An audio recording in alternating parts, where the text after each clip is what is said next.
जैसे ही रिया अपनी नई कार लेकर दुकान लौटी, सुमन ने चौंकते हुए कार का चक्कर लगाया और बोली, वाह भाई, गाड़ी तो शानदार है। कितने की पड़ी? रिया ने बेपरवाही से जवाब दिया, लगभग 10 लाख की। सुमन ने उत्सुकता से पूछा, फुल पेमेंट या लोन पे ली है? रिया ने कूल अंदाज में कहा, मेरे हस्बैंड ने पूरा पेमेंट कर दिया। सुमन खुशी से खिलखिलाए और दोस्त के कंधे पर थपकी मारते हुए बोली, क्या बात है रिया, तूने तो कमाल कर दिया। इतनी जल्दी बंदा पटाया, ऊपर से गाड़ी भी दिलवा ली। मैंने पहले ही कहा था, तेरे अंदर दम है। चाहे तुम दोनों शादी से पहले एक दूसरे को जानते भी न थे, लेकिन मिस्टर सिंह अगर तुझ पर फिदा न हो, तो उनकी ही गलती है। सुमन के लिए रिया तो बेस्ट थी ही। दुकान में अंदर जाते ही रिया ने पानी का गिलास उठाया और आधा गटक कर बोली, पागल है क्या? असली कहानी सुन, कल रात सिद्धार्थ को पता चला कि राज ने मुझे घर छोड़ा था। बस जनाब का फ्यूज उड़ गया, समझ बैठे कि मैं धोखा दे रही हूँ। बवाल होते होते बचा। बाद में जब सब क्लियर हुआ, तो जनाब को अपनी गलती का एहसास हुआ और माफी के तौर पर ये कार दे दी। सुमन, वो तो सोच रही थी रिया की जिंदगी किसी रोमांटिक सीरीज जैसी है, पर यहाँ तो रियलिटी ने उसका सपना तोड़ दिया। रिया ने फिर गहरी सांस लेकर कहा, देख सुमन, तू मेरी बेस्ट फ्रेंड है इसलिए सच बता रही हूँ। ये बात मैंने अपनी बहन तक को नहीं बताई। असल में, फैमिली मीटिंग के बाद उसी दिन सिद्धार्थ ने मुझे एक कॉन्ट्रैक्ट साइन करवाया था। उस कॉन्ट्रैक्ट में सब कुछ उसकी मर्जी के मुताबिक था। उसे लगता था कि मैं उसकी दौलत के पीछे पड़ी हूँ।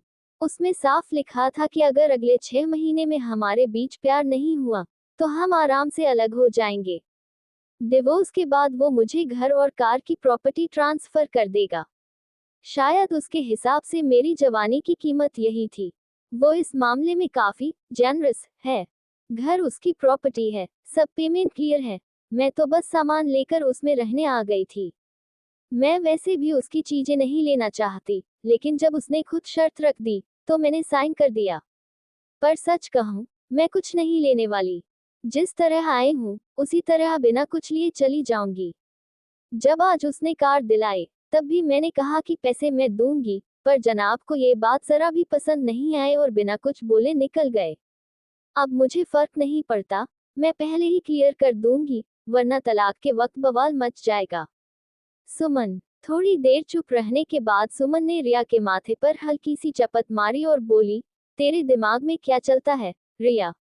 मिस्टर सिंह ने कहा है कि अगर 6 महीने में प्यार नहीं हुआ तो तलाक ले लेना, तो क्यों न एक बार दिल से ट्राई करके देख। वैसे भी वो थोड़ा सीरियस टाइप का आदमी लगता है, जो बाहर से सख्त दिखते हैं पर अंदर से सॉफ्ट होते हैं। अगर तूने उसे अपना बना लिया, तो लाइफ सेट हो जाएगी। डिवोर्स कोई मजाक नहीं है। वैसे, अभी मिस्टर सिंह से तुम्हारी डिवोर्स वाली बात हुई क्या? रिया ने कोई जवाब नहीं दिया, बस चुप रही। सुमन उसे अच्छी तरह जानती थी, इसलिए उसकी चुप्पी ही उसका जवाब था। हंसते हुए सुमन बोली, चल अब मत बोल कि मिस्टर सिंह ने तुझे इग्नोर कर दिया। बंदा गाड़ी खरीद कर लाया, माफी भी मांगी और अब तो पहले से अच्छा बिहेव भी कर रहा है। वरना सॉरी बोलकर या एक गुलदस्ता देकर भी काम चला सकता था। गाड़ी में पैसे क्यों झोंकता? रिया कुछ देर चुप रही, फिर बोली, देख, शादी हुई है इसका ये मतलब नहीं कि मैं उसका एहसान लूं। हमारे बीच कोई इमोशनल कनेक्शन नहीं है। पर हाँ, एक बात माननी पड़ेगी, वो मेरे जीजाजी से तो कहीं बेहतर है। कम से कम उसने घर के खर्चे उठाए, मुझे आधे पैसे देने की नौबत नहीं आई। मैं खुद भी गाड़ी खरीद सकती हूँ। मैं उसे पैसे ट्रांसफर कर दूंगी, वरना मुझे ये गाड़ी सिर पे बम जैसी लगेगी, जो कभी भी फट सकती है। सुमन ने सोचा, हाँ सही सोच है। तू खुद की कमाई पर जीती है। वैसे भी उसने तुझ पर शक किया था, अब तू उसे दिखा सकती है कि तू उसकी दौलत की भूखी नहीं है। किसी को सही से जानने में वक्त तो लगता ही है। रिया भी खुली सोच वाली लड़की थी, इसलिए बात खत्म होते ही उसने मन हल्का कर लिया।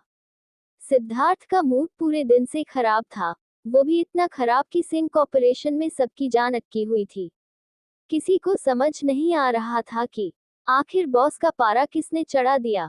वैसे ही उनकी ठंडी और सख्त छवि से लोग घबराए रहते थे, ऊपर से उनके गुस्से से तनी हुई चेहरे की रेखाएं देखकर तो सबकी हालत खराब हो गई थी।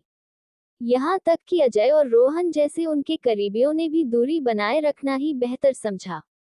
हालांकि सिद्धार्थ अंदर से झुंझलाया हुआ था, फिर भी उसने वादा निभाया और काम के बाद रिया की शॉप पर उसका इंतजार करने पहुंच गया। चूंकि रिया बिजी थी, सिद्धार्थ खुद ही कैश काउंटर संभालने आ गया। लेकिन भाई साहब की सख्त शक्ल, भारी भरकम पर्सनैलिटी और उनकी गूंगी सी मौजूदगी ने स्टूडेंट्स को ऐसा डरा दिया कि वो कैश काउंटर की तरफ देखने तक से कतरा रहे थे। अब सारे स्टूडेंट्स सिर्फ रिया और सुमन के पास ही जाने की हिम्मत जुटा पा रहे थे। रिया ने भी साफ साफ बोल दिया, छोड़ दो मिस्टर सिंह, मैं संभाल लूंगी। सिद्धार्थ ने हल्की सी गर्दन झुकाए और गहराई से रिया की आंखों में देखने लगा। काफी देर तक घूरने के बाद उसने मुंह लटकाकर हार मान ली और कैश काउंटर से उठकर बाहर चला गया। अब बाहर खड़े होकर वो बिल्कुल बर्फ के पुतले जैसा खड़ा था। उनके चेहरे से निकल रही आ जाओ, डर जाओ वाली वाइब्स ने माहौल को और भी भारी कर दिया था। अब तो हाल ये था कि न सिर्फ लोग उनसे पेमेंट लेने से डर रहे थे, बल्कि शॉप में घुसने तक से डर रहे थे। बस जो पहले से अंदर थे वही बच गए थे। ये सब देखकर सुमन धीरे से रिया के पास आए और उसके कान में फुसफुसाए, रिया प्लीज मिस्टर सिंह को यहाँ से ले जाओ, मैं दुकान संभाल लूंगी। उनका खड़ा रहना ही हमारी सल्स डुबो रहा है। रिया ने भी थक हार कर जवाब दिया, थैंक यू सुमन। फिर वो बाहर गई और सिद्धार्थ से बोली, चलो बाहर चलते हैं। पर सिद्धार्थ अपनी जगह से टस से मस नहीं हुआ। जब रिया ने उसका हाथ पकड़कर खींचने की कोशिश की, तो वो गुस्से में दांत भींचकर बोला, तुम्हें लगता है मैं किसी काम का नहीं हूँ। रिया को समझ ही नहीं आया कि वो क्या कहे। उसने फिर भी उसका हाथ पकड़ा और बोली, ऐसा कुछ नहीं है, बस ये काम तुम्हारे टाइप का नहीं है। बच्चे तुमसे डर रहे हैं, तुमसे ज्यादा तो वो अपने टीचर्स से भी नहीं डरते। रिया ने जैसे तैसे उसे कार में बिठा लिया और बोली, मैं अपनी नई गाड़ी घर ले जाती हूँ, फिर तुम मुझे मेरी बहन के घर ले चलना। सिद्धार्थ ने कोई बहस नहीं की, बस चुपचाप उसकी बात मान ली। उसका मूड थोड़ा ठीक भी हो गया। असल में रिया सही ही कह रही थी। सिंह फैमिली का वारिस होने के नाते सिद्धार्थ ने कभी भी ऐसी सर्विस वाली चीजों में हाथ नहीं आजमाया था। उसका जन्म ही इस मकसद से हुआ था कि वो फैमिली बिजनेस संभाले। जैसे ही उसकी उम्र और काबिलियत ने साथ दिया, वो सिंह कॉर्पोरेशन का सीईओ बन गया। टॉप पोजीशन ने उसकी पर्सनैलिटी में और भी रौब भर दिया था। सिंह कॉर्पोरेशन में कुछ गिने चुने लोगों को छोड़कर बाकी सभी उससे दूर ही रहते थे।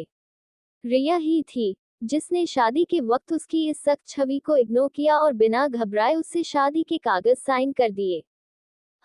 उसे तो सच में रिया का शुक्रगुजार होना चाहिए कि उसने उसे उस वक्त ठुकराया नहीं, वरना बहुत बेइज्जती हो जाती अगर रिया उस दिन शादी से इनकार कर देती। जब तक रिया अपनी नई चमचमाती कार पार्क करके सिद्धार्थ की गाड़ी में बैठी, तब तक सिद्धार्थ का मूड थोड़ा ठीक हो चुका था। उसने सॉफ्ट टोन में पूछा, तुम्हारी बहन के घर पहली बार डिनर पर जा रहा हूँ, कुछ गिफ्ट ले जाना चाहिए। तुम्हारी बहन और जीजाजी को क्या पसंद है? रिया ने सीट बेल्ट लगाए और बोली, चीकू के लिए कोई खिलौना ले लो। जीजाजी को स्मोकिंग का शौक है, उनके लिए सिगरेट का पैक ले लेना। और हाँ, थोड़े फ्रूट्स भी ठीक रहेंगे। सिद्धार्थ ने सिर हिलाया, ठीक है। जैसे ही गाड़ी स्प्रिंग सोसाइटी से बाहर निकली, सिद्धार्थ ने उससे पूछा, ये सब सामान कहाँ से लेना है? रिया ने जवाब दिया, यहाँ से ज्यादा दूर नहीं है, एक स्टोर है, वहीं से ले लेंगे। वैसे मिस्टर सिंह, क्या आप पहले भी यहाँ रह चुके हो? ऐसा लगता है जैसे आपको इस एरिया की ज्यादा जानकारी नहीं है। सिद्धार्थ थोड़ी देर सोचकर बोला, ये घर मैंने काफी पहले खरीदा था, लेकिन तब से बंद ही रखा था। शादी के बाद मुझे लगा कि पेरेंट्स के घर जगह घेरना ठीक नहीं, इसलिए यहाँ शिफ्ट हो गया। रिया ने हल्के से पूछा, आपके पेरेंट्स का घर बड़ा है क्या? वैसे तो सिद्धार्थ कभी खुद से अपनी फैमिली के बारे में बात नहीं करता था, और रिया भी ज्यादा दिलचस्पी नहीं रखती थी। अब जबकि उसे सिद्धार्थ के पुराने शक और प्रिकॉशन का अंदाजा हो गया था, रिया ने भी तय कर लिया था कि उसके पर्सनल मैटर्स से दूर ही रहना बेहतर है। सिद्धार्थ ने सिंपल सा जवाब दिया, हमारा पूरा परिवार एक साथ उसी घर में रहता है, जो दादा दादी के नाम पर है। वैसे ये बात सच ही थी। सिंह फैमिली की प्रॉपर्टी ग्रैंड पेरेंट्स के नाम थी। दादाजी के गुजरने के बाद दादी ने सिद्धार्थ के पापा और अंकलों को प्रॉपर्टी ट्रांसफर करने के लिए कहा था, लेकिन अभी तक ऐसा हुआ नहीं था। सिद्धार्थ मानता था कि उसके पापा प्रॉपर्टी सीधे अगली जनरेशन को देना चाहते थे, ताकि कानूनी झंझट से बचा जा सके। रिया को भी यही लगा कि Singh family middle class type है, जहां सब एक छत के नीचे रहते हैं। वैसे भी उसकी दादी पहले ही बता चुकी थी कि उन्हें अपने बच्चों पोतों के साथ रहना अच्छा लगता है। शायद इसलिए भी फैमिली को बांटना नहीं चाहती थी। सिद्धार्थ ने अचानक कहा, कभी फुर्सत मिली तो तुम्हें भी अपने घर ले चलूंगा। रिया को कुछ पूछना भी नहीं पड़ा, वो खुद ही बोल पड़ा। कानूनी तौर पर रिया उसकी वाइफ थी, तो एक न एक दिन तो उसे फैमिली होम दिखाना ही था। वैसे अगर ये सब उसकी असली पहचान से पहले होता, तो सिद्धार्थ आसानी से किसी स्टाफ क्वार्टर को अपना घर बताकर उसे चकमा दे सकता था। रिया ने मजाक में कहा, पहले से बता देना जब भी फैमिली होम जाना हो, मैं खुद को मेंटली प्रिपेयर कर लूंगी। सिद्धार्थ के होठों पर हल्की सी स्माइल आ गई, लेकिन उसने जल्दी से चेहरा सीरियस कर लिया ताकि रिया उसकी हंसी पकड़ न ले। ठीक है, उसने छोटा सा जवाब दिया। इतनी बातें करते करते कब सफर पूरा हो गया, पता ही नहीं चला। कुछ ही देर में दोनों उस स्टॉप पर पहुंच गए, जिसका रिया ने जिक्र किया था। जब दोनों अंदर गए, उनके हाथ खाली थे, लेकिन जब बाहर निकले, तो सिद्धार्थ के दोनों हाथ शॉपिंग बैग से भरे हुए थे। रिया तो बार बार मना कर रही थी कि ज्यादा ओवर न करें, लेकिन सिद्धार्थ पहली बार उसकी बहन के घर जा रहा था, तो उसने स्पेशल ट्रीटमेंट देना सही समझा। उसे कोई फर्क नहीं पड़ता था अगर कोई उसे कंजूस कह दे, लेकिन वो ये भी नहीं चाहता था कि लोग ये सोचे कि रिया ने उसकी शादी में कोई गलत फैसला ले लिया। तभी रिया का फोन बजने लगा।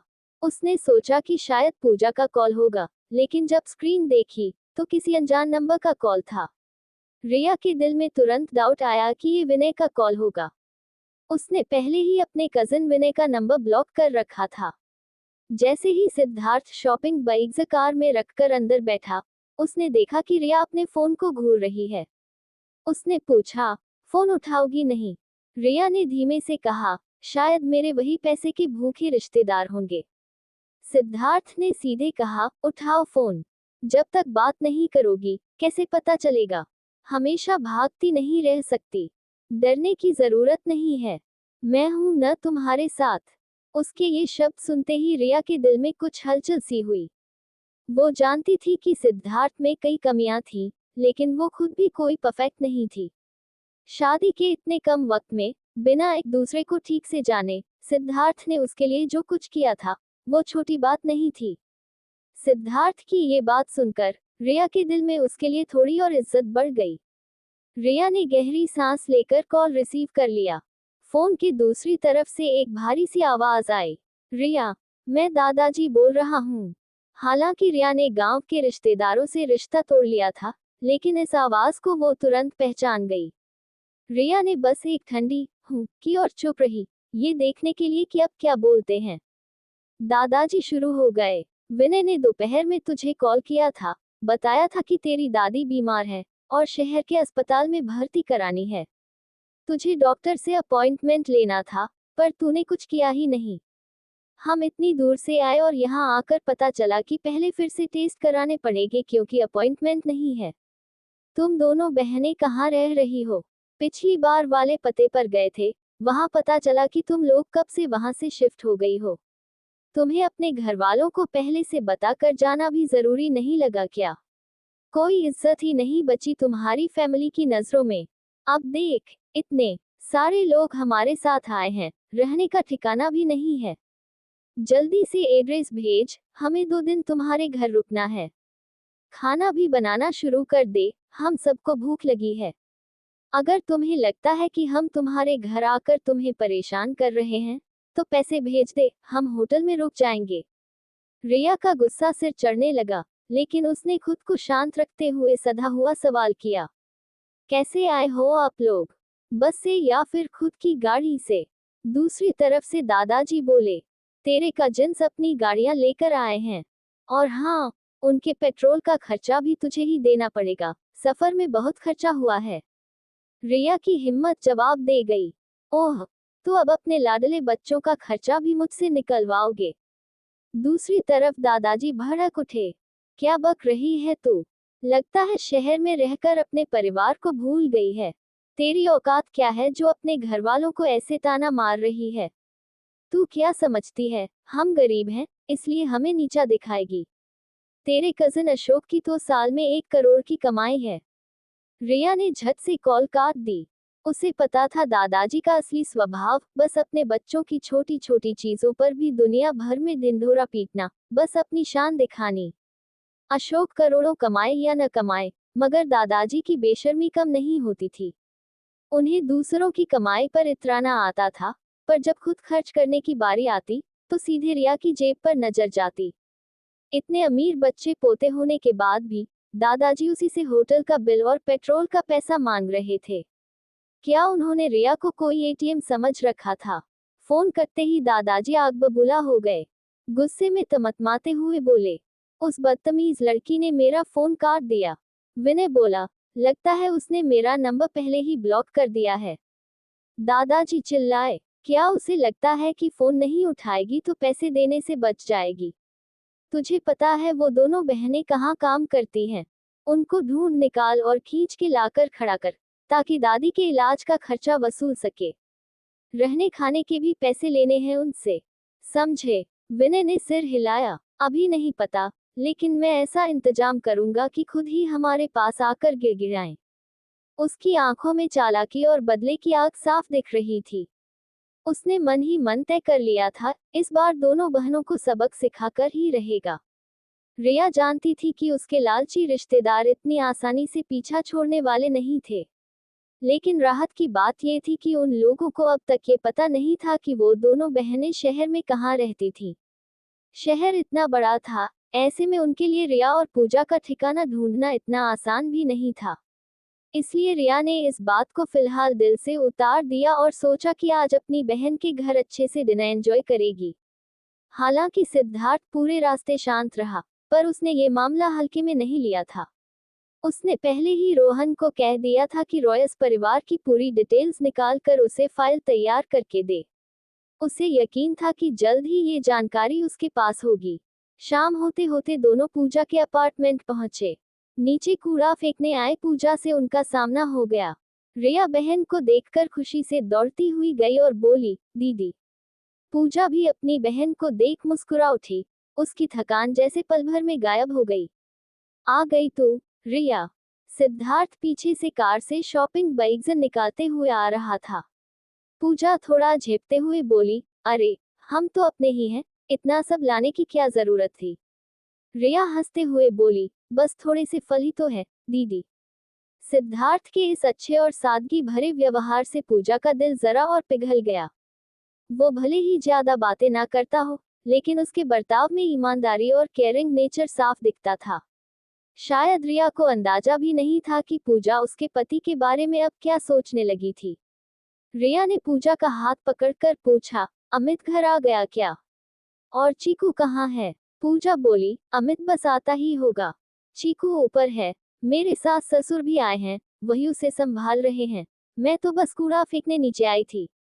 पूजा के ये कहते ही रिया के चेहरे पर हल्की सी शिकन आ गई, लेकिन उसने कुछ कहा नहीं। कुछ बातें ऐसी होती हैं जो सिर्फ बहनों के बीच ही रहनी चाहिए। सिद्धार्थ के सामने बोलने का कोई मतलब नहीं था। वैसे भी अब तो ओझा परिवार को पता चल चुका था कि रिया की शादी हो चुकी है। दरअसल अमित की बहन निया आज इसी बहाने आई थी कि उसके बच्चे अब शहर के स्कूल में पढ़ने वाले हैं, तो वो चाहती थी कि पूजा उन बच्चों को अपने घर रख ले और देखभाल करे। निया की सोच सीधी थी, पूजा तो वैसे भी हाउसवाइफ है, तो कुछ बच्चे और सही। सच्चाई ये थी कि निया पहले से ही प्लान बनाकर बैठी थी, लेकिन पहले अमित के घर में जगह कम थी, इसलिए बहाना नहीं बन पा रहा था। अब जब रिया शादी करके घर से निकल चुकी थी, तो निया को मौका मिल गया। उसके 2 बड़े बच्चे, एक बेटा और एक बेटी, जिनकी उम्र 10 और 11 साल थी। उनके लिए अलग अलग कमरों की जरूरत थी। 3 साल का सबसे छोटा बेटा तो वैसे भी बिना बड़ों के सो ही नहीं सकता था। निया कई बार अमित से इस बारे में ताने मार चुकी थी कि रिया उनके घर क्यों रह रही है। उसे लगता था कि उसके बच्चों का हक मारा जा रहा है। अमित भी अपने परिवार के लिए इतना पक्षपाती था कि उसे रिया अब बोझ लगने लगी थी। उसने बहाने से रिया को घर से निकलवा ही दिया। पूजा ने रिया और सिद्धार्थ को ऊपर बुलाया। जैसे ही लिफ्ट से ऊपर पहुंचे, अंदर से चीकू के रोने की आवाज सुनाई दी। रिया तुरंत बेचैन हो गई। चीकू रो रहा है। पूजा ने तुरंत चाबी निकाली और बोली, बच्चे किसी खिलौने को लेकर लड़ रहे होंगे। असल में नेहा का सबसे छोटा बेटा चीकू से 1 साल बड़ा था और अक्सर दोनों किसी न किसी खिलौने के लिए लड़ पड़ते थे। जैसे ही पूजा ने दरवाजा खोला, चीकू रोता हुआ अपनी सबसे प्यारी टॉय लेकर भागा और मम्मी से लिपट गया। नेहा का छोटा बेटा भी पीछे पीछे भागता हुआ आया और रोते हुए जिद करने लगा, मुझे वो प्लेन चाहिए जो चीकू के पास है। चीकू घबरा कर अपने प्लेन वाले खिलौने को सीने से कसकर पकड़ लिया और मासूमियत से बोला, मम्मा गोदी, मम्मा गोदी। पूजा ने तुरंत अपने बेटे को गोद में उठा लिया। इतने में नेहा ने अपना असली रंग दिखाया और बोली, पूजा, चीकू को समझाओ कि खिलौना मेरे बेटे को दे दे। हम तुम्हारे मेहमान हैं, तुम्हारे बेटे को मेरे बेटे के साथ शेयर करना चाहिए। इतना कहकर नेहा खुद ही चीकू से खिलौना छीनने बढ़ी, लेकिन तभी उसकी नजर रिया और सिद्धार्थ पर पड़ी, जो दरवाजे पर खड़े थे और सिद्धार्थ के हाथ में शॉपिंग बैग्स भरे हुए थे। नेहा की चालाकी तुरंत बदल गई। वो मुस्कुराकर रिया से बोली, अरे रिया, कितने दिनों बाद मिल रहे हैं। ये तुम्हारे हस्बैंड हैं। वाह, क्या बात है, बहुत हैंडसम और रॉयल लग रहे हैं। सिद्धार्थ की पर्सनैलिटी देखकर नेहा के दिल में जलन होने लगी थी। उसकी तुलना में अमित तो बस एक मामूली मैनेजर ही था। नेहा का मन अंदर ही अंदर जलने लगा, रिया कितनी लकी है। रिया ने भी मुस्कुराते हुए फॉर्मल अंदाज में कहा, हाँ नेहा, ये मेरे हस्बैंड सिद्धार्थ हैं। नेहा ने जबरदस्ती हाय हेलो किया, लेकिन सिद्धार्थ हमेशा की तरह शांत रहा। उसने बस हल्के से सिर हिलाया, एक भी शब्द बोले बिना। असल में सिद्धार्थ को नेहा बिल्कुल पसंद नहीं आई थी।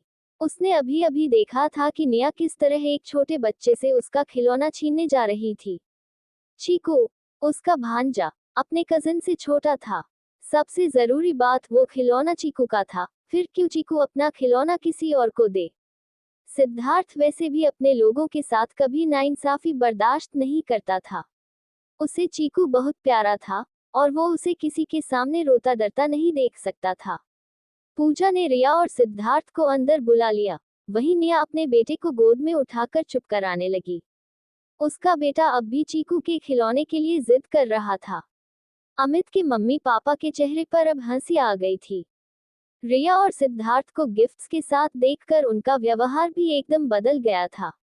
पहले तो उन्हें रिया बिल्कुल पसंद नहीं थी, लेकिन अब जब पता चला कि उसका पति स्प्रिंग सोसाइटी में घर का मालिक है, ऊपर से एक बड़ी कंपनी में सीनियर पोस्ट पर है, तो उनके दिल में रिया के लिए अचानक प्यार उमड़ने लगा। सभी लोग ड्राइंग रूम में बैठ गए। सिद्धार्थ ने शॉपिंग बैग्स टेबल पर रखे। नेहा की नजर शॉपिंग बैग्स पर पड़ते ही उसके हाथ अपने आप बढ़ गए। उसने एक नया टॉय सेट देखा और फौरन अपने बेटे को दे दिया, लो बेटा, रोना मत। ये देखो, नया खिलौना है। हमें तो सोनी के पुराने खिलौने की जरूरत ही नहीं है, है ना। पूरा माहौल एकदम टेंशन से भर गया। सिद्धार्थ के चेहरे की मांसपेशियां खींच गईं। उसने नेहा को इतनी कड़क नजरों से देखा कि कमरे का माहौल ही ठंडा पड़ गया। मिस्टर ओझा ने अपनी बीवी को कोहनी मारी, इशारा करते हुए बोला कि बेटी को कंट्रोल करो। वो भी जानते थे कि सिद्धार्थ जो गिफ्ट्स लाया था, वो असल में चीकू के लिए थे। नेहा इस तरह बिना पूछे चीजें उठाकर खुद को बेइज्जत ही कर रही थी। नेहा के पति दीपक को तो फौरन शर्म आ गई। वो तुरंत खड़ा हुआ और बेटे से वो नया खिलौना लेकर वापस टेबल पर रख दिया। उसने बेटे को गोद में उठाया और प्यार से समझाया, बेटा, अभी चुप हो जाओ। पापा बाद में तुम्हें नया खिलौना लेकर देंगे। पर नेहा तो थी ही बेशर्म। उसे तो माहौल का अंदाजा ही नहीं था। तभी सिद्धार्थ ने बेहद ठंडे लहजे में कहा, खेलने दो उसे इस खिलौने से। मैंने चीकू के लिए बहुत सारे खिलौने खरीदे हैं, उसे कमी नहीं होगी। असल में सिद्धार्थ ने नोटिस किया था कि नेहा के बेटे के हाथ कितने गंदे थे, और अब वो टॉय भी गंदा हो चुका था। सिद्धार्थ के लिए तो अब वो खिलौना बेकार ही था, इसलिए उसने आराम से कहा कि रहने दो, ले जाने दो। उसने इशारे से रिया से कहा कि वो टॉय दे दे। रिया भी समझ गई थी कि सिद्धार्थ क्यों अचानक इतना दरियादिल हो गया है। उसने टॉय उठाकर निया के बेटे को थमा दिया। वो भी देख चुकी थी कि उसके हाथ कितने गंदे थे। अब उसे सिद्धार्थ की दरियादिली की वजह साफ समझ आ गई थी। सिद्धार्थ वैसे भी साफ सफाई पसंद थी, इसलिए निया के बेटे के गंदे हाथों से नए खिलौने को छूते देख उसका मूड और भी खराब हो गया था। इसीलिए उन्होंने दिल बड़ा करके खिलौना उसी वक्त दे दिया। अब जब दोनों छोटे बच्चे शांत हो गए, तो बड़ों के बीच की टेंशन भी थोड़ी कम हो गई। सिद्धार्थ ने भले ही कुछ कहा नहीं, लेकिन उसकी आंखों और चेहरे के एक्सप्रेशन से सबको साफ समझ आ गया कि इस आदमी से पंगा लेना मतलब खुद की बर्बादी बुलाना है। मिसेज ओझा को तो पहले से ही रिया अच्छी नहीं लगती थी, लेकिन अब उन्हें ये भी समझ आ गया कि उसका पति भी कोई मामूली इंसान नहीं है। उन्हें पूजा और रिया की बहन वाली बॉन्डिंग और अपने बेटे अमित की हरकतों का भी अच्छे से पता था। इसलिए उन्होंने मन ही मन ठान लिया कि अपने बेटे को टाइम रहते कंट्रोल करना पड़ेगा। पूजा भले ही घर पर बैठकर काम करती थी, लेकिन वो इस घर की पहली बहू थी जिसने उनको पहला पोता दिया था, ये बात भी उन्हें याद रखनी चाहिए। थोड़ी ही देर में अमित भी घर आ गया। थोड़ी देर सबने आराम किया, फिर पूजा ने सबको डाइनिंग टेबल पर बुला लिया क्योंकि डिनर तैयार था। रिया भी अपनी बहन के साथ किचन में हाथ बटाने गई। वहां उसने देखा कि खाने में कई सी फूड डिशेज थीं। वो फुसफुसाते हुए बोली, पूजा, हमें तो सिंपल खाना भी चलेगा। इतनी महंगी सी फूड डिशेज बनाने की क्या जरूरत थी? पूजा ने भी धीरे से जवाब दिया, ये सब तुम्हारे जीजाजी की फरमाइश पर बनाया है। तुम जानती हो ना, निया और उसके परिवार को सी फूड कितना पसंद है। लेकिन खुद के घर में तो कभी नहीं बनाते, महंगा जो पड़ता है। मगर जब भी हमारे घर आते हैं, तो इन्हें होटल वाले ट्रीटमेंट चाहिए, वो भी सबसे महंगा वाला। मेरी सासू माँ भी मीट के नाम पर बिल्कुल वैसी ही हैं। अब मैं क्यों अपनी कमाई इन पर उड़ाऊं? मैंने तो दोपहर में इनके लिए बस उबला हुआ पास्ता बना दिया था। अब ये रात की स्पेशल डिशेज मैंने तुम दोनों के लिए बनाई हैं। पूजा ने ये बात इतनी कूलनेस से कही जैसे मानो वो भी अब बॉस लेडी मोड में आ चुकी हो। उसने दिन में अपने ससुराल वालों की कड़वी नजरों की बिल्कुल परवाह नहीं की थी। दिन के दौरान बाहर से सब शांत लगे, पर असल में माहौल काफी सधा हुआ था। दिन के बाद सिद्धार्थ ने कुछ देर बैठकर बातें की, फिर जाने की तैयारी करने लगा। रिया भी उनके साथ बाहर जाने लगी। उनके जाने के बाद पूजा किचन में अपने हिस्से के बर्तन समेटने लगी और उन्हें धोने चली गई। उधर अमित डिनर के बाद फ्रिज से वाटरमेलन निकालने गया ताकि घरवालों को डेजर्ट सर्व कर सके। जैसे ही उसने देखा कि टेबल पर अब भी बर्तन बिखरे पड़े हैं, वो गुस्से से भड़क उठा। चीख कर बोला, पूजा, टेबल अब तक साफ क्यों नहीं किया? बाहर आकर सफाई कर। पूजा ने किचन से ही ठंडी आवाज में जवाब दिया, तुम ही तो कहते हो ना कि अब सब चीजें आधी आधी होंगी। तो सुन लो, आज की ग्रोसरी बिल में जो खर्चा मैंने तुम्हारे कपड़ों पर किया था, वो बराबर हो गया। अब घर के काम में भी सबको अपनी हिस्सेदारी निभानी चाहिए। मैंने तो मेरे और रिया के प्लेट्स धो दिए हैं। अब जो बर्तन बचे हैं, वो तुम्हारे और तुम्हारे घरवालों के हैं। अब तुम्हें देखना है कि साफ करोगे या कल उन्हीं गंदे प्लेट्स में खाना पड़ेगा। इतना सुनते ही सारे ओझा फैमिली के लोग अमित की तरफ देखने लगे, क्योंकि ये तो खुद उनकी सलाह थी कि अमित को पूजा से सारे खर्चे आधे आधे करने चाहिए, क्योंकि उन्हें लगता था कि पूजा उनके बेटे की जेब खाली करवा रही है।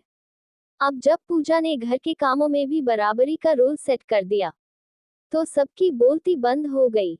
गुस्से में तमतमाया हुआ अमित किचन में घुसने ही वाला था कि उसने फल काटने वाला चाकू उठा लिया, लेकिन उसकी मां ने जल्दी से उसे पकड़ लिया, ताकि बात हाथापाई तक न पहुंच जाए। पूजा, अमित दिन भर काम करता है, वो तुम्हारे और चीकू के लिए कमाता है। उसका काम भी स्ट्रेसफुल है, थकाऊ है। एक पत्नी होने के नाते तुम्हारा फर्ज है कि उसका ध्यान रखो। अब तुम उस पर घर का काम भी डाल दोगी, ये सही है क्या? मिसेज ओझा ने ताने मारते हुए कहा। निया भी माँ की बात में हाँ मिलाते हुए बोली, सही कहा मम्मी ने। क्या पता तुम्हें बाहर जाकर पैसे कमाने का कितना प्रेशर होता है। तुम तो बस घर में चीकू को संभालती हो और अमित की कमाई उड़ाती हो, ऊपर से उस पर हुक्म भी चलाती हो। क्या जमाना आ गया है। पूजा चुपचाप किचन से बाहर आई, चीकू की टॉय बाइक के पास जाकर उसे गोद में उठाया, फिर चेहरे पर बिना कोई भाव लाए बोली, हाँ, मेरी कमाई नहीं है, मैं फुल टाइम माँ हूँ, इसलिए मैं उसकी कमाई पर ही निर्भर हूँ। लेकिन अब वो खुद कह रहा है कि हर चीज आधी आधी होगी, तो फिर बात साफ है, खर्चे ही नहीं, घर का काम भी आधा आधा होगा। तुम लोग तो यही बोलते हो ना कि मैं घर में बस बैठी रहती हूँ, कुछ नहीं करती। ठीक है, आज से मैं कुछ नहीं करूंगी। अब उसे खुद पता चलेगा कि बर्तन, कपड़े और घर अपने आप नहीं साफ होते। उसके गंदे मोजे और कपड़े अब कोई धोने वाला नहीं है। पूजा चीकू को गोद में लिए सिद्धार्थ और रिया के लाए गिफ्ट्स उठाकर सीधे अपने रूम में चली गई। धड़ाम, उसने दरवाजा इतनी जोर से बंद किया कि पूरे घर में सन्नाटा छा गया। ये औरत तो पागल हो गई है। अमित का गुस्सा सातवें आसमान पर था। उसने गुस्से में फल काटने वाला चाकू टेबल पर पटका और गुस्से से अपनी शर्ट की बाजू चढ़ाने लगा, मानो पूजा को सबक सिखाने जा रहा हो। पर तभी उसकी मां ने उसे कसकर पकड़ लिया। अमित, क्या कर रहा है तू? चीकू भी अंदर है, उसके सामने ये सब करेगा तो बच्चा डर जाएगा। रात को उसके सोने के बाद निपटना उससे। और सुन, ज्यादा हाथ मत चलाना, खासकर उसके चेहरे या खुले हिस्सों पर। रिया देखेगी तो बवाल खड़ा कर देगी। उसका पति तो हमें यूं ही घूरता है, अब और मुसीबत मत मोल लेना। अमित जानता था कि सिद्धार्थ किसी बड़ी कंपनी में काम करता है, पर अब तक रिया ने उसके बारे में ज्यादा कुछ बताया नहीं था। अमित ने कई बार दोस्ती करने की कोशिश की, मगर सिद्धार्थ हमेशा उसे इग्नोर करता रहा। अमित खुद भी अपनी कंपनी में मैनेजर था, इसलिए सिद्धार्थ का ये एटीट्यूड उसे बहुत चुभता था। अब माँ की बात सुनकर उसका गुस्सा और बढ़ गया। उसने तुनक कर कहा, मेरे और मेरी बीवी के बीच क्या हो रहा है? उससे उन दोनों का कोई लेना देना नहीं है। क्या रिया मुझे मारेगी? उल्टा उन्हें अपनी ही टेंशन लेनी चाहिए।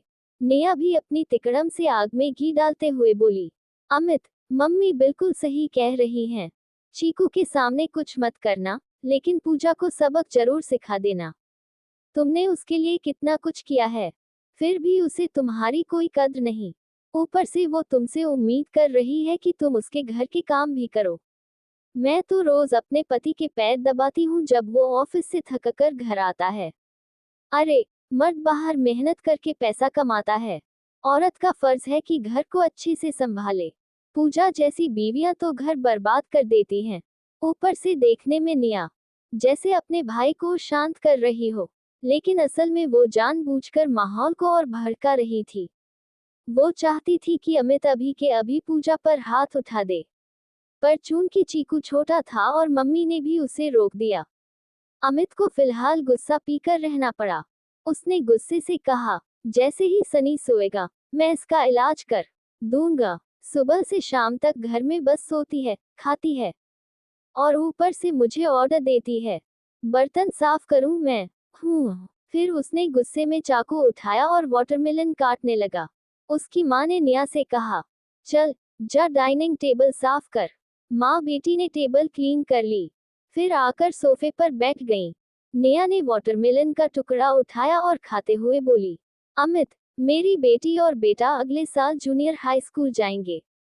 मैं सोच रही थी, यहाँ के किसी स्कूल में उनका एडमिशन करवा दूं। क्या तुम उन्हें कुछ सालों के लिए अपने घर रख सकते हो? यहाँ की स्कूल में पढ़ाई कर लेंगे तो आगे एडमिशन में आसानी होगी। अमित, तुम्हारा घर स्कूल से ज्यादा दूर भी नहीं है। मुझे तो पक्का यकीन है कि तुम्हारा एड्रेस स्कूल के एरिया में आता है। वैसे भी पूजा को तो दिन भर घर में रहना है, तो वो बच्चों को संभाल लेगी, उनका खाना पीना और बाकी सब भी कर लेगी। हॉस्टल वगैरह का खर्चा भी बच जाएगा। अमित ने बीच में ही बात काट दी। अरे भाई, अपने भांजे भांजियों की बात है, हॉस्टल का खर्चा वर्चा छोड़ो, मैं खुद ही उनका एडमिशन यहाँ करवा दूंगा। पूजा को ही छोड़ना लाना पड़ेगा, वैसे भी उसे घर के अलावा और कौन सा काम है। अमित के मुंह से ये बात सुनकर निया और उसके पति की खुशी का ठिकाना नहीं रहा। मिसेज ओझा ने बेटे को टोका, अमित, ऐसी बातों में पूजा से भी पूछ लेना चाहिए, आखिर वो भी इस घर की है। फिर निया की तरफ मुंह घुमाते हुए बोली, वैसे निया, मैंने सुना है कि यहाँ जूनियर हाई में एडमिशन सीधा नहीं मिलता। पेरेंट्स का उसी एरिया में रहना जरूरी होता है या फिर वहाँ प्रॉपर्टी होनी चाहिए? तुम्हारे गांव वाला इलाका भी कोई बुरा नहीं है, तुम लोग वहीं पढ़े थे, कॉलेज भी कर लिया। जरूरी थोड़ी है कि बच्चे सिर्फ शहर में पढ़ें। नेहा चालाकी से बोली। अमित, एक आइडिया है। बच्चों का गार्डियन तुम्हें बना देते हैं या फिर घर के कागज ही मेरे नाम कर दो कुछ साल के लिए। जैसे ही बच्चे स्कूल से निकल जाएंगे, मैं गार्जियनशिप या प्रॉपर्टी तुम्हें लौटा दूंगी। नेहा का पति दीपक चुपचाप बेटे को गोद में लिए वाटरमेलन खा रहा था। उसे कोई फर्क नहीं पड़ रहा था।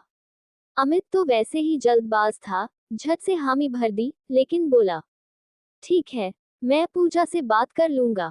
घर का मालिक तो मैं ही हूँ, पर मम्मी ठीक कह रही हैं, पूजा भी इस घर की है। उसे बच्चों को स्कूल लाना ले जाना और खाना पीना भी देखना होगा, तो उसकी राय भी जरूरी है।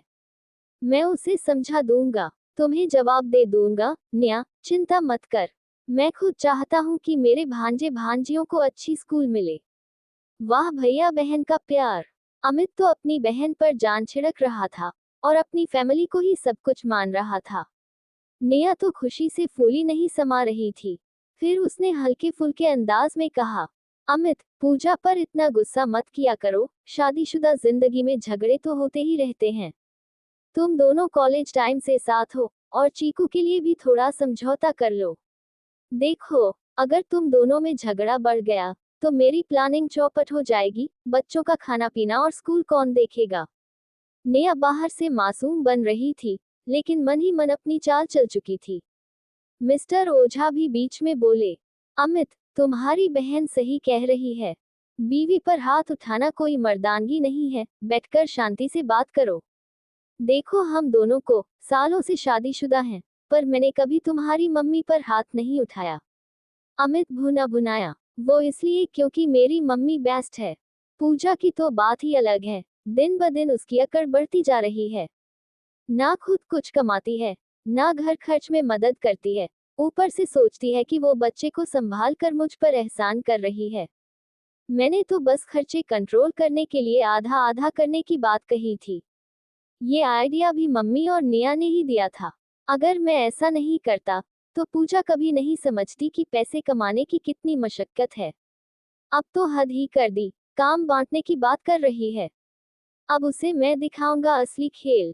मिसेज ओझा तुरंत बोली, क्या, एक दिन में 1000 रुपए से भी ज्यादा उड़ा दी उसने? ये तो बहुत ज्यादा है। अमित, तुम्हारा घर लोन पर चल रहा है, ऊपर से बच्चे की जिम्मेदारी भी है। उसे तो समझदारी दिखानी चाहिए थी कि उसकी कोई कमाई भी नहीं है। आधा आधा वाला तरीका सही है। मैं ये नहीं कह रही कि तुम उस पर हाथ उठाओ, लेकिन हाँ, उसे ये समझाना जरूरी है कि पैसे हवा में नहीं उड़ते। वो घर बैठकर बच्चा संभालती है, तो पार्ट टाइम कुछ कर सकती है। बस बेटा, मारपीट की बात मत कर, शादी कोई मजाक नहीं है। शादी को अभी कितना टाइम हुआ है? अब से ही एक दूसरे की जान लेने पर उतर आए हो, तो जिंदगी भर कैसे चलेगा? अमित ने मुंह बनाकर कहा, ठीक है डैड, समझ गया। रात को पूरा ओझा परिवार एक साथ बैठकर वाटरमेलन खाते हुए टीवी देख रहा था। थोड़ी देर बाद सब अपने अपने कमरे में सोने चले गए। वैसे भी ओझा फैमिली अब कुछ दिन यही रुकने वाली थी। अब जब रिया घर से जा चुकी थी, उसका कमरा खाली पड़ा था, जिसमें पूरा ओझा परिवार आराम से बन गया। मगर रिया के जाने के बाद घर पहले जितना साफ सुथरा नहीं रहा था। पूजा अकेली बच्चे, खाना पीना और ग्रोसरी सब संभाल रही थी, इसलिए घर की हालत कुछ बिगड़ गई थी। सोने से पहले नेहा ने चुपके से अमित को एक कोने में बुलाया और फुसफुसाई, आज रात रिया और उसके हस्बैंड काफी सामान लाए थे। पूजा इतनी चिढ़ गई थी कि सारे बैग्स उठाकर सीधा अपने कमरे में ले गई। मैंने झांक कर देखा था, बैग में अच्छा खासा सामान है, सिगरेट और शराब भी थी। देख, पूजा तो ना सिगरेट पीती है ना दारू पीती है, और तुम्हें भी इसकी जरूरत नहीं। तो फिर क्यों ना ये बढ़िया चीजें अपने जीजा को दे दो। वो बेचारा तो ऐसी महंगी चीजें खरीद भी नहीं पाता, और डैड ने भी कभी इतनी बढ़िया शराब नहीं चखी। दारू डैड को दे दो। अमित जोर से हंस पड़ा, जो पसंद है ले ले निया। अब चल, अपने बच्चे को नहला धुला और सो जा। कल मैं देर से ऑफिस जाऊंगा, तो सबको बाहर घुमाने ले चलूंगा। नेहा खुश होकर मुस्कुराते हुए अपने कमरे में चली गई। जब अमित अपने कमरे में आया तो देखा कि चीकू गहरी नींद में सो रहा था। पूजा बाथरूम से नहाकर निकली, लेकिन उसकी आंखों में अमित के लिए कोई इमोशन नहीं था। वो चुपचाप अपने बेड के कोने में बैठकर लेटने लगी। अमित पास आया और बोला, कुछ बात करनी है पूजा। अमित की नजर पूजा के बड़े हुए वजन पर गई। उसे बबीता की पतली कमर याद आ गई, जिससे उसका चेहरा बन गया। फिर भी उसने बेटे के मासूम चेहरे पर हाथ फेरा और बड़ी प्यार से देखा। उसे अपने बेटे से बेहद लगाव था, बाकी सब भले जैसे भी हो। पूजा ने बेरुखी से पूछा, क्या है? बोलो। अमित बेफिक्री से बोला, मेरी बहन चाहती है कि उसके बड़े दोनों बच्चों का एडमिशन यहाँ किसी बढ़िया स्कूल में हो जाए। वो लोग कुछ साल हमारे घर रहेंगे। तुम्हें ही उनके खाने पीने और स्कूल छोड़ने लाने का जिम्मा उठाना होगा। वैसे भी तुम तो रोज खाना बनाती ही हो, तो 2 प्लेट ज्यादा बनाने से क्या फर्क पड़ेगा? मैं तुम्हारी मंथली अलाउंस में 1000 रुपये और बढ़ा दूंगा। बच्चों के ज्यादा खर्चे भी नहीं हैं, 1000 से ज्यादा क्या ही लगना है। वैसे भी हमारा घर उस स्कूल के जोन में आता है। या तो बच्चों की गार्जियनशिप हम ले सकते हैं, या फिर घर के कागज कुछ साल के लिए मेरी बहन के नाम कर सकते हैं। जैसे ही बच्चे स्कूल से निकलेंगे, घर फिर से मेरे नाम आ जाएगा। आखिर बहन ही है, भरोसे की है। अगर वो हमें घर लौटाने से इनकार कर दे। पूजा पूरा दिन गुस्सा पीकर चुप बैठी थी, पर अमित की ये बातें सुनकर उसके अंदर का लावा फूट पड़ा।